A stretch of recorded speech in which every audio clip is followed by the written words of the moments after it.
போச்சு, நம்ம இது கூடியாச்சு, நம் அனுபவங்களை பகிரவே, நம் அனுபவங்களை பகிரவே புது உற்சாகம் உண்டாச்சு, உற்சாகம் உண்டாச்சு. வாருங்கள் கொண்டாடுவோம், வாருங்கள் கொண்டாடுவோம், வாருங்கள் கொண்டாடுவோம், வாருங்கள் கொண்டாடுவோம்.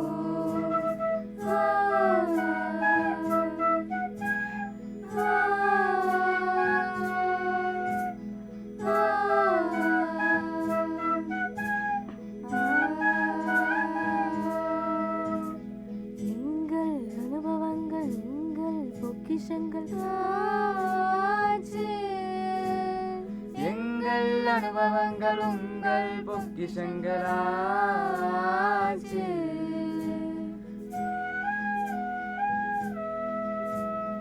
எங்கள் அனுபவங்கள் உங்கள் பொக்கிஷங்களாச்சு, எங்கள் அனுபவங்கள் உங்கள் பொக்கிஷங்களாச்சு.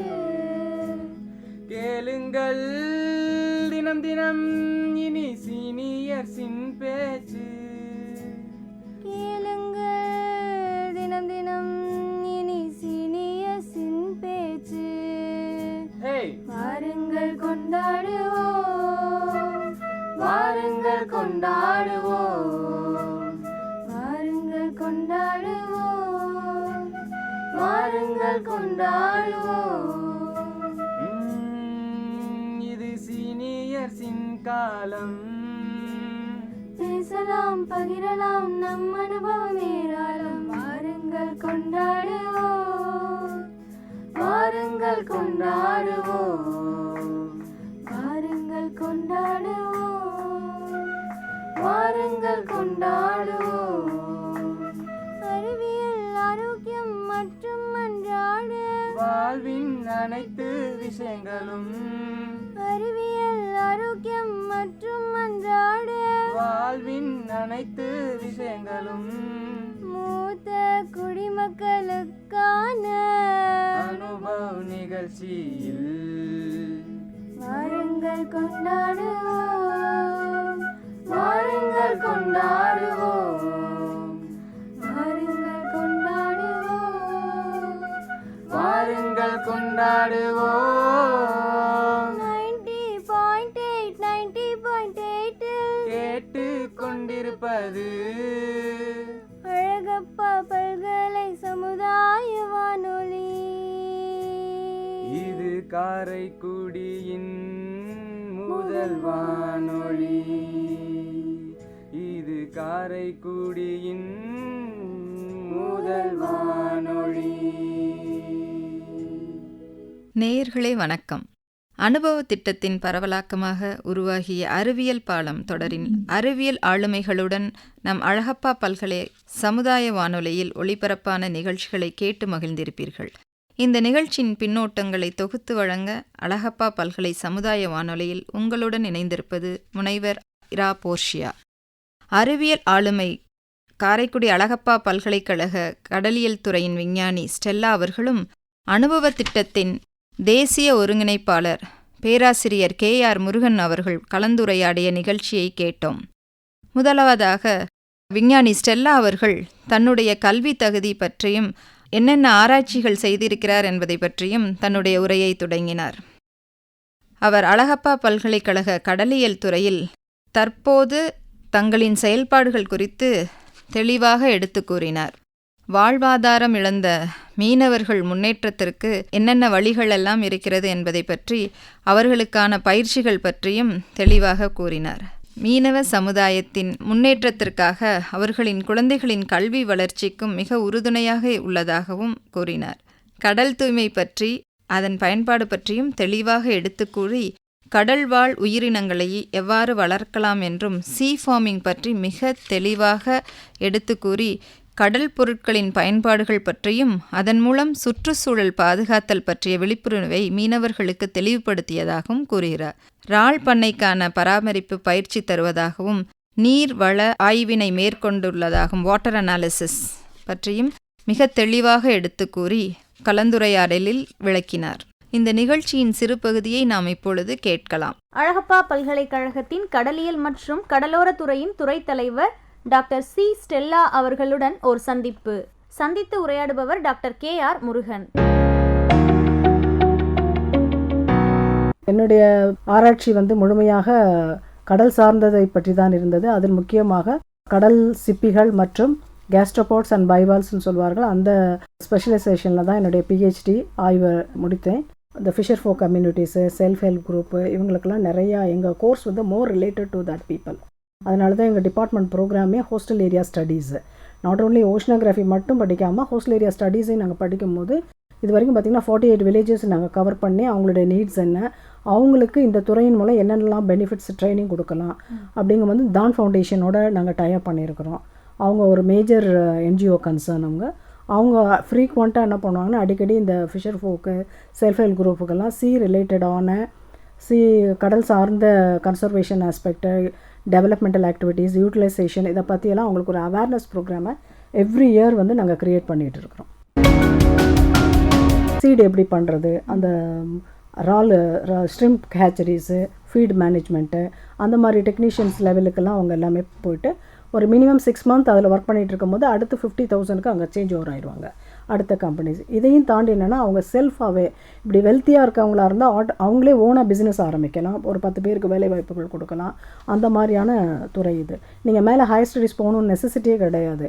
ஒன்று இந்த ப்ரோக்ராமை நீங்கள் தரோவாக லேர்ன் பண்ணிட்டாங்கன்னா அவங்களே எல்லாத்துக்கும் மூவ் பண்ணிடலாம். ஃபிஷரிஸ் டிபார்ட்மெண்ட்லேயும் சரி, சீ ஃபுட் எக்ஸ்போர்ட் கம்பெனிஸுக்கு, அதேமாதிரி குவாலிட்டி கண்ட்ரோல் ஆஃபீஸர்ஸ் எல்லாமே இவங்க அந்த ரேங்க்கில் போகிறதுக்கான நிறைய வாய்ப்புகள் இருக்குது. அதனால் என்ன பண்ணுவாங்கன்னு, இப்போ நாங்கள் ஃபார் எக்ஸாம்பிள் சீவீடு கல்டிவேஷன், கடல் பாசி வளர்ப்பு திட்டம்னா நாங்கள் ஃபிஷர் ஃபோக்குக்கு ட்ரைனிங் கொடுப்போம். அவங்க ஃபார் தேர் ஆல்டர்னேட்டிவ் லைவ்லிஹுட், இந்த ஊறுகாய் தயார் பண்ணுறது, ஷெல்லை பாலிஷ் பண்ணி மேக் பண்ணி அதை ஆர்னமெண்டலுக்கு அனுப்புறது, எதையுமே கடலில் உள்ள வேஸ்டேஜஸை எதுவும் வேஸ்ட் பண்ணாமல் என்ன பண்ணலாம், அந்த கடல் பாசியெல்லாம் ஒதுங்குது இல்லையா, அதெல்லாம் கலெக்ட் பண்ணி ஒரு ஃபவுல்ட்ரிக்கு போடலாம், ஒரு ஃபர்டிலைசராக யூஸ் பண்ணலாம். இந்தியன் இன்டர்நேஷ்னல் லெவலில் 20 ஸ்குட் and 20 graph it is famous. ஏன்னா அவ்வளோ ரிசோர்ஸஸ் இருக்குது. உங்களுக்கு கடல் பாசி இருக்குது, கடல் பொருட்கள் இருக்குது, கோரல் பவளப்பாறைகள் அதிகமாக இருக்குது, மேங்க்ரூவ் சதுப்பு நில காடுகள், அத்தனையும் இதனுடைய வளம் ஜாஸ்தியாக இருக்கிறதுனால இன் ஃப்யூச்சரில் அது இப்போ ரைட் நோ நம்ம ஏரியாவில் எந்த இண்டஸ்ட்ரியல் மூமெண்ட்ஸும் கிடையாதுனால கொஞ்சம் ஃப்ரீ பொல்யூஷனாக இருக்குது. இன் ஃப்யூச்சர்லேயும் அதை நம்ம ரொம்ப ப்ரொடெக்ட் பண்ணணும். ஏன்னா இப்போ நிறைய கன்ஸ்ட்ரக்ஷன்ஸ் ஆரம்பிச்சிட்ருக்குறாங்க. அது இட்ஸ் ரொம்ப த்ரெட்ஸாக வந்துடும். நாளைக்கு இந்த ரிசோர்ஸஸ்க்கு ஒரு இதாக கூட மாறுறதுக்கான வாய்ப்புகள் இருக்குது. டுகான்ஸ் பார்க்கலாம், நிறையா மரைன் மேமல்ஸ் அங்கே ரொம்ப இருக்கும். அதனால் அது அந்த புற்கள் இருக்கிறதுனால அது பெட்டு மாதிரி அதில் நல்லா படுத்துருக்கும். அதுக்கு ரொம்ப வேறு எந்த கடல்லையும் அப்படி இருக்காது. இதெல்லாம் தான் பெரிய ஸ்பெஷலைஸ்டு ஃபீச்சர் ஆஃப் பாக் பே. அதனால் அந்த ரிசோர்ஸஸ் நல்லா ரிச்சு. இன்னமும் அந்த வளத்தை நாங்கள் பாதுகாக்கிறதுக்காக தான் நாங்கள் கவர்மெண்ட்லேருந்து நிறைய ஸ்கீம்ஸ் போட்டு நிறைய ப்ராஜெக்ட்ஸ் வாங்கியிருக்கிறோம். இப்போ DST ஃபிஸ்டல்லாம் conservation and sustainable development of marine resources in Palk Bay ஏரியான்னு சொல்லி அதுலேயும் எங்களுக்கு 87 lakhs கிட்ட கொடுத்துருக்குறாங்க. இதில் ஒரு 40 lakhs கொடுத்துருக்குறாங்க. ஸோ இது எல்லாமே கடல் வளத்தை நாங்கள் இருக்கிற வரைக்கும் அதை நல்லா பாதுகாத்துக்கிட்டு வர்றோம். இன்னொரு ஃப்ரீ பொல்யூஷன் வேறு அங்கே அந்த ஏரியாவில் இண்டஸ்ட்ரீஸ் எதுவும் இல்லை. இனிமேல் வந்துச்சுன்னா அது பெரிய ப்ராப்ளம் ஆகிடும். என்னுடைய team conservation and management for their sustainable development and the sustainable utilisation. எந்த அளவுக்கு நம்ம யூட்டிலைசேஷன் படுக்கிறோமோ அந்த அளவுக்கு அதை டெவலப் பண்ணணும். அதற்கு என்னென்ன டெக்னாலஜியில் நாங்கள் யூஸ் பண்ணணுன்றதை இப்போ நாங்கள் கடலுக்குள்ளே ஃபார்மிங் ஓப்பன் சீ ஃபார்மிங் வச்சு அதுலேயே நாங்கள் இண்டிஜினஸ் டெக்னாலஜியில் ஒவ்வொரு எதெல்லாம் என்டேஞ்சர்டு, எதெல்லாம் த்ரெட்டன்டில், எது வளம் குறையுது, எது இன்னும் அழிய போகுது, அதெல்லாம் நாங்கள் ஐடென்டிஃபை பண்ணி அதற்கான வளர்ச்சிகளை ஒரு குரூப் பண்ணிக்கிட்டு இருக்கிறோம். ஒரு குரூப் மெடிசினல் வேல்யூஸ் பார்த்துட்ருக்குறாங்க. அந்த நிறையா கடல் பாசியில் இருக்கிறோம் அல்லது கடலில் உள்ள தாவரங்கள், விலங்குகளில் அனிமல்ஸ் எடுத்து அதை நிறையா ஆராய்ச்சிகள்லாம் போயிட்டு இருக்குது. இப்போ சங்கெல்லாம் எடுத்திங்கன்னா பைல்ஸ் ப்ராப்ளத்துக்குலாம் நிறையா சாப்பிடுவாங்க. அதே போல் மெடிசினல் வேல்யூஸ் இருக்குது, கால்சியம் டேப்லெட்ஸ் ரெடி பண்ணுறது, அப்புறம் இந்த ஆர்னமெண்டல் பர்பஸ்க்கு எல்லாமே அதெல்லாம் யூஸ் பண்ணுவாங்க. ஒரு குரூப் இந்த மீனை எப்படி ப்ரிசர்வ் பண்ணுறது, இப்போ கெமிக்கல்லாம் யூஸ் பண்ணுறாங்க இல்லையா, அப்படிலாம் கெமிக்கல்லாம் யூஸ் பண்ணாமல் இந்த கடலில் உள்ள பிளான்ஸ் எக்ஸ்ட்ராக்டை எடுத்து அதில் ஒரு ப்ரிசர்வேட்டிவை ஆட் பண்ணி அதை எப்படி லைஃப் ப்ரொலாங் பண்ணலாம் அப்படிங்கிறத பார்க்குறாங்க. இன்னொருத்தர் க்ரஸ்டேஷியன்ஸ், அதாவது நம்ம நண்டுலாம் வளர்க்குறோம் இல்லையா, அதனுடைய growth எப்படி அதிகமாக்குற, அதன் வளத்தை எப்படி அதிகப்படுத்துறதுன்றதில் அதில் கான்சென்ட்ரேட் பண்ணுறாங்க.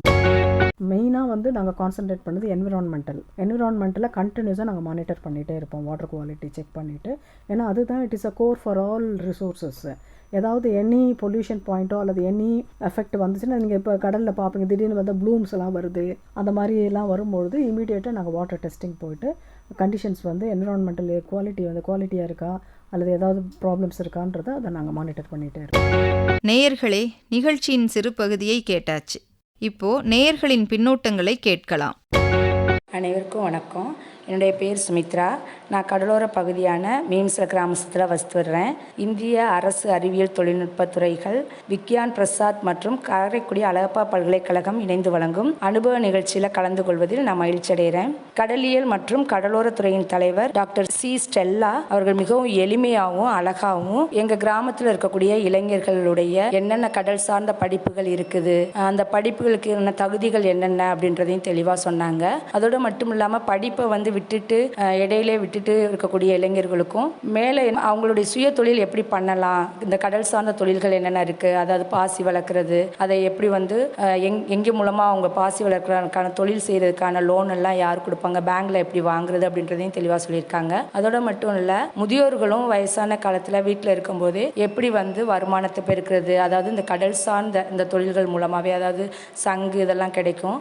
ஸோ அந்த சங்கு பொருட்கள் எல்லாம் வச்சு எப்படி ஆபரண பொருட்களை வந்து தயாரிக்கிறது அப்படின்றதையும் தெளிவாக சொல்லியிருக்காங்க. அதுக்கப்புறம் ஊறுகாய் போடுறது, அதாவது ட்ரை ஃபிஷ்லேருந்து எப்படி ஊறுகாய் ப்ரிப்பேர் பண்ணி அதன் மூலமாக எப்படி நம்ம வருமானத்தை ஈட்டிக்கலாம் அப்படின்றதையும் தெளிவாக எங்களுக்கு சொல்லியிருக்காங்க. இதை மட்டும் சொல்லலை அவங்க, அதோட அந்த கடல் ஓரத்தில் இருக்கக்கூடிய அந்த கடலான மிகப்பெரிய வளத்தை வந்து எப்படி நம்ம வந்து அந்த இயற்கை வளத்தை வந்து அழியாமல் பராமரிக்கணும், பாதுகாக்கணும், அதாவது பிளாஸ்டிக் கழிவுப் பொருட்கள் எல்லாம் இங்கே போட்டு கடல்களை வந்து நாசப்படுத்தாமல் எப்படி வந்து பராமரிக்கணுன்ற ஒரு விழிப்புணர்வையும் எங்களுக்கு தெளிவாக எடுத்து சொல்லியிருக்காங்க. ஸோ இதன் மூலமாக நாங்கள் நிறைய விஷயங்களை தெரிஞ்சுக்கிட்டோம், நல்ல பயனுள்ளதாக இருந்துச்சு. ஸோ இந்த வானொலி மூலமாக இங்கே எங்களுக்கு கொடுக்கப்பட்ட அந்த நிகழ்ச்சி வந்து ரொம்ப எங்களுக்கு யூஸ்ஃபுல்லாக இருந்ததுனால நான் உங்களுக்கு நன்றி தெரிவிச்சுக்கிறேன். அனைவருக்கும் வணக்கம். என்னுடைய பெயர் கணேசன். நான் புதுக்கோட்டை மாவட்டம் ஏம்பலுங்கிற ஊர்லேருந்து பேசுகிறேன். இந்திய அரசு அறிவியல் தொழில்நுட்பத்துறையின் விக்யான் பிரசாத் மற்றும் காரைக்குடி அழகப்பா பல்கலைக்கழகம் இணைந்து வழங்கும் அனுபவ நிகழ்ச்சியில் கலந்து கொள்வதில் நான் பெரும் மகிழ்ச்சி அடைகின்றேன். கடலியல் மற்றும் கடலோரத்துறை சார்ந்த படிப்புகள் என்னென்ன இருக்கிறது மற்றும் கடல் சார்ந்த தொழில்கள் என்னென்ன இருக்கிறது, அதை செய்யக்கூடிய முறைகள் என்ன என்பது பற்றி அழகப்பா பல்கலைக்கழக கடலியல் மற்றும் கடலோரத்துறை தலைவர் திருமதி ஸ்டெல்லா அவர்கள் பேசியதை கேட்டேன். அது எனக்கு மிகவும் பயனுள்ளதாக இருந்தது. இது என்னை போன்ற மற்றவர்களுக்கும் மிகவும் பயனுள்ளதாக இருக்கும்.